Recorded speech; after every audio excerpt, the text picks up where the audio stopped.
This podcast is brought to you by Convo Cloth, the official clothing apparel of the NBC podcast.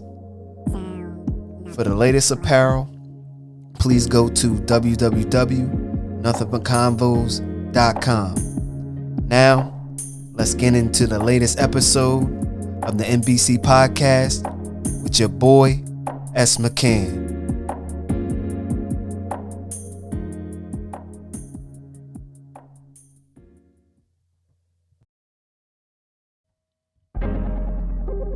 What's good, people? It's the NBC podcast with your boy, S. McCann. And this is episode 55, Eagles Week 7 review. And in this week, we got that dub against the Miami Dolphins, which that team was the best team in NFL history, statistically, on offense for the first 6 games of the season. Our defense came to play. Defensive coordinator called a great game. Offense came alive this game. And now we got to start stacking these wins and stacking good games to get to the end goal. And so, in this episode, I break down what the offense did good, what the defense did good, and also our next week opponent, the Washington football team, and we did make a big trade this week. So sit back, relax, let's get it. Episode 55, Double Nickel, Eagles Week 7 review. This week, we came out with this dub. It was very impressive. It could have been more, but I'm not complaining on how we won. Yes, some penalties was not called, but hey, you still got to play the game. Offensively, Jalen Hurts, 23 of 31, 279 yards, 2 touchdowns, 1 interception. That interception was a little fluky, but it still goes on. His stats, it is what it is. Rushing, DeAndre Swift, 15 carries, 62 yards, 4.1 yards a carry. Jalen Hurts, 11 carries, 21 yards, 1.9 yards a carry, 1 TD. That TD stretched out for that one. Kenneth Gainwell, 8 carries, 16 yards, 2 yards a carry, 1 touchdown. That was a tough run. Spun into the end zone. Receiving, A.J. Brown, 10 receptions, 137 yards, 13.7 yards of reception, 1 TD. Dallas Goedert, cooking them. 5 receptions, 77 yards, 15.4 yards of reception, 1 TD. Devontae Smith, 4 receptions, 49 yards, 12.2 yards of reception. DeAndre Swift, 3 receptions, 13 yards, 4.3 yards of reception. Julio Jones had his first catch of the season. Called him up from the practice squad. 1 reception, 3 yards. So, the team is coming into that middle half of the season, and you see that the offensive play calling is getting better. With that, you have to be encouraged. It's a first-time play caller at the helm, and certain things happen during the game, but he's still figuring what he can call, how he can call it, and I think he did a good called game this week. Jalen Hurts, a little banged up, his knee, but he still got the job done. That's what you want out your quarterback. You want a tough quarterback that's going to sit back there and make throws. And he sat back there and made a big throw. And A.J. Brown, to me, he's the best receiver in the league. He does everything. He blocks, catches it deep, catches it mid, catches it short, can break tackles, run after the catch. He does everything. He's a beast in the running game. Then he's a decoy getting other people open. That's the difference. When you know you're not getting the ball, are you still going to run those routes hard and get your teammates open? He's on a stretch. 5 games. 125 yards or more in 5 games, tying Calvin Johnson. When we got him last year, I knew of A.J. Brown. I knew he was a good receiver. And when we got him, I said, that's the type of receiver that we need, someone physical. But he took this offense to another level, man. The grit, the toughness. Defenses are scared when they line up. We ain't have that. The last time we had that was T.O. on how big a receiver is. This dude crazy, man. He like 225, bro. 6'1", 6 foot, whatever. Stacked. Look like an action figure. Then he got the dark visor. The way that he catches the ball away from his body. That's what you want out of a receiver. We had receivers in the past catching the ball with their body. Come on, man. Rager was trash. That's what he did. Dropping balls. You need someone that's reliable. And when they need a catch, and when they need a first down, they do have 3 pass catchers that can get you a first down. But when they really need it, Jalen Hurts is going to A.J. Brown. The way that he catches the ball is crazy. He snatches it, and it's away from his body. How he tracks the deep ball. Ain't nobody better in the league right now. His tracking skills is like Deshaun Jackson. Deshaun Jackson can track a ball. But A.J. Brown's ability to track a ball when defenders is on him is crazy. Deshaun Jackson can track a ball when ain't nobody on him because he was burning everybody. But A.J. Brown, how he tracks it with people around him. He's strong. Arms is, man, this dude, man, he's like a bodybuilder out there, man. You can't do nothing with him. You cannot, I'm telling you, you can't do nothing with him. And then once you start rolling coverage over to his side, everybody else is going to be open. Devontae Smith is going to be killing you. Dallas Goedert going to be killing you. Swift. Julio. We don't need much from Julio, but let you start rolling that coverage over there. Oh, my goodness. He going to open up everything. So, to me, this stretch is just showing you that his ability to get open and his ability to make catches while people are on him is second to none.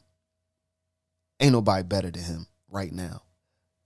They might say Tyreek. I got A.J. Brown over Tyreek because of the way that A.J. Brown is doing it. Tyreek is cooking people. I got Tyreek second, but A.J. Brown is first. It's just the way, like, he's opposing his will. He might catch the ball 5 yards from the first down, and then he getting 10 on top of that. Pulling 3 people. He's a beast. A beast. Let's get to this defense. Sean Desai. He might not be here next year, man. They started out a little slow, but they starting to pick it up. Hassan Reddick is starting to pick it up. Josh Sweat 2 sacks this game. Nolan Smith had a sack. Fletcher Cox had a half. Jordan Davis had a half. This line looking crazy, and it's looking better than last year. You know why? Because we can stop the run. Last year, we can rush the passer, get sacks and all of that, but we couldn't stop the run. This year, we can stop the run, and we getting pressure on the quarterback and getting sacks. One of the top defenses in the league. Out a safety and a nickel slot corner. Nickel slot got hurt. We had a replacement. That replacement got hurt. And now we're trying to figure out who we can put in there to do that job. But the safeties that we was piecing together, Terrell Edmonds was trash. Terrible in coverage. His tackling ability is good. But in coverage, I know he didn't grade out good. If you look at the grades. He can't cover in the back end. And that's not his strength. His strength was playing closer to the line. But we didn't need him to do that. We needed somebody back there with some good instincts. This game, he got burnt. How you playing free and you get burnt? Yes, it's Tyreek Hill, but your awareness as a safety, you got to get deeper than that on there. It was bracketed coverage.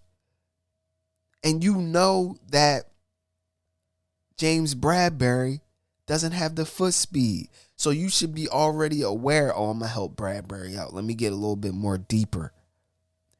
He burnt Bradbury, but I think it was a zone or whatever. I don't know. And then he surely burnt the safety. Technique wasn't good on that. And he was out of place. Cooked him. And everybody said, oh, that's Tyreek. He going to do that to everybody. Nah, man.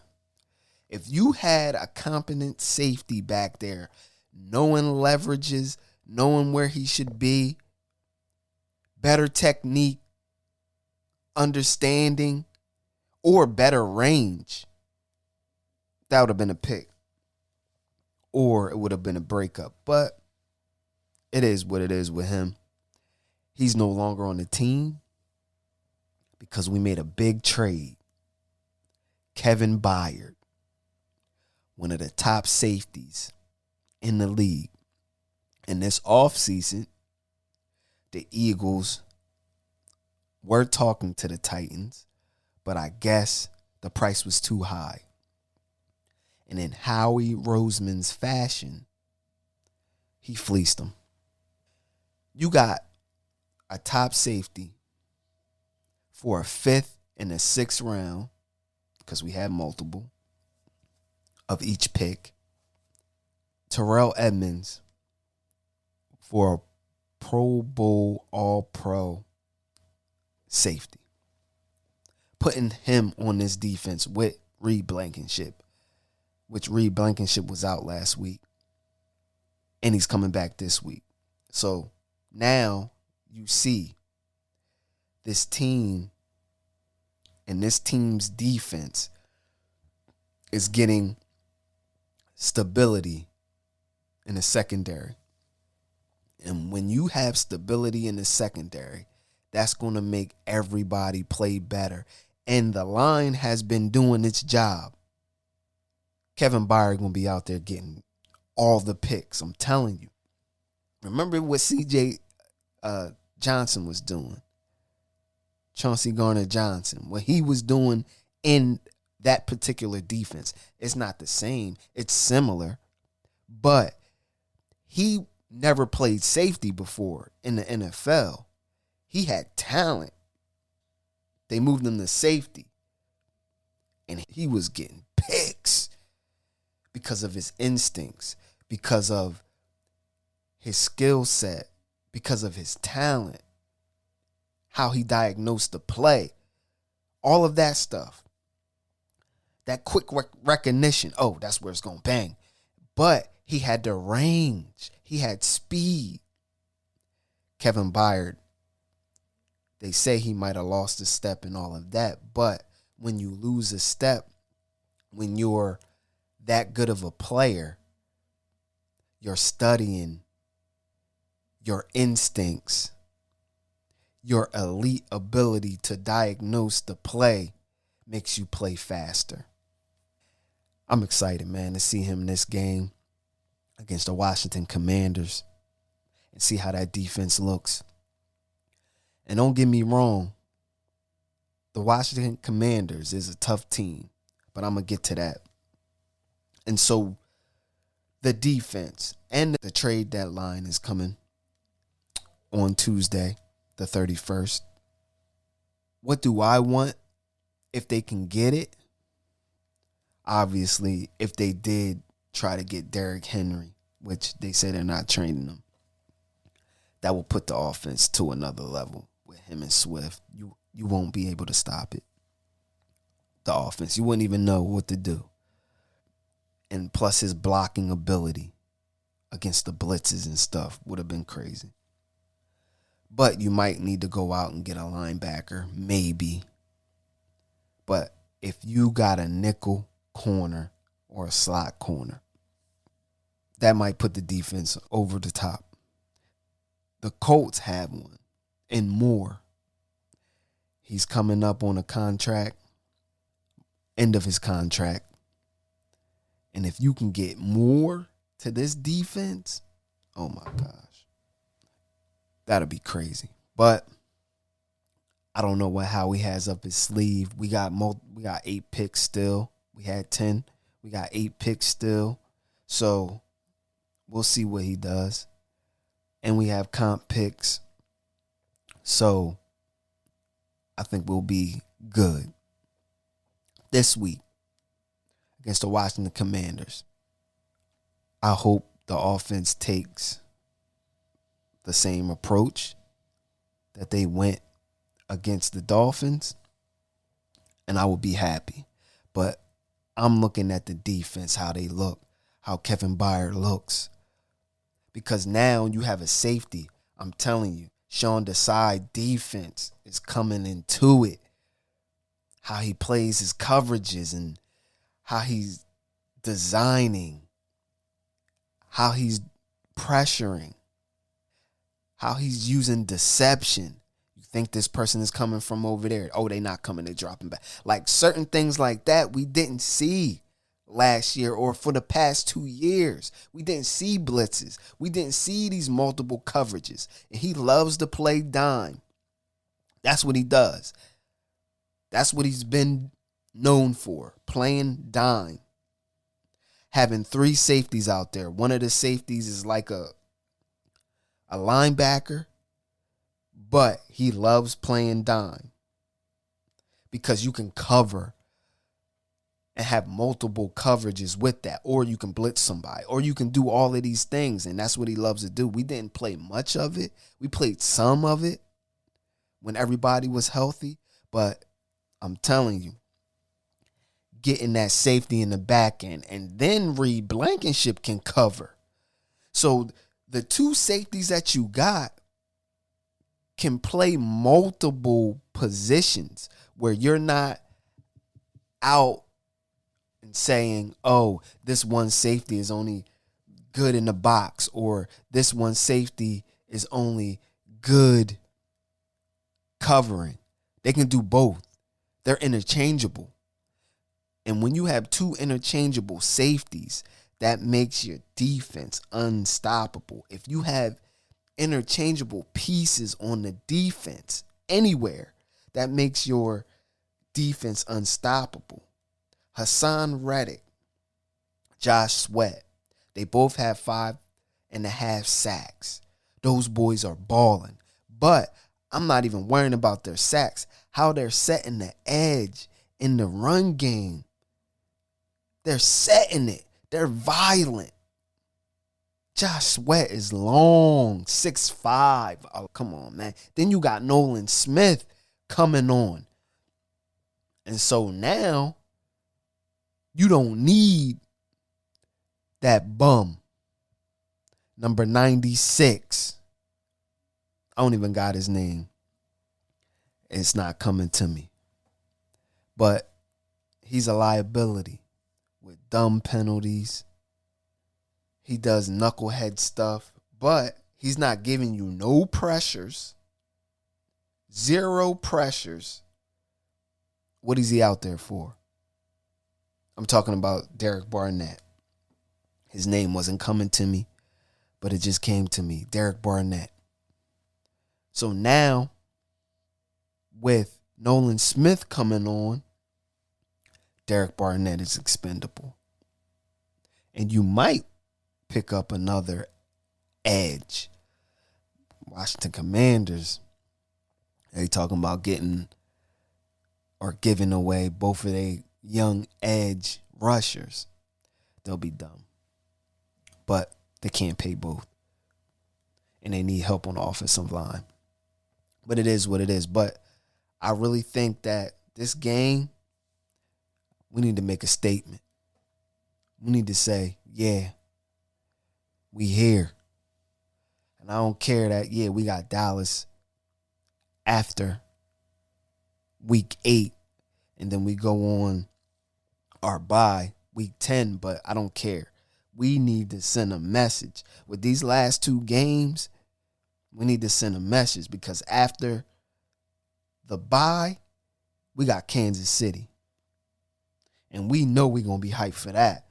So, yeah, I want to see my boys get this win going. Then Dallas coming to Philly. We need to get that win and then go into the bye. Clean whatever we need to clean up. Get everybody healthy. And then let's get it. So with that, people, it's a wrap. 1. Nothing like it. So that was episode 55, Eagles Week 7 review. So in that pod, I broke down our Week 7 matchup against the Miami Dolphins. Defense came to play. Sean Desai got them boys rolling. Offense called a good game this week. Jalen Hurts was a little nicked up, but he did finish the game, and he will be playing this week. And our opponent this week, the Washington Commanders, it's going to be a tough game, but I think we will pull out the win. And that trade for all-pro safety is something that we needed to get that stability in the secondary. So with that, people, stay safe, give respect, and show love. 1.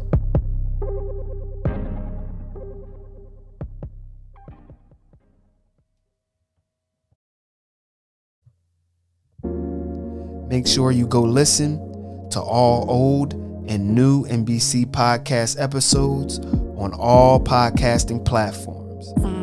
And please go to www.nothingbutconvos.com for the latest apparel.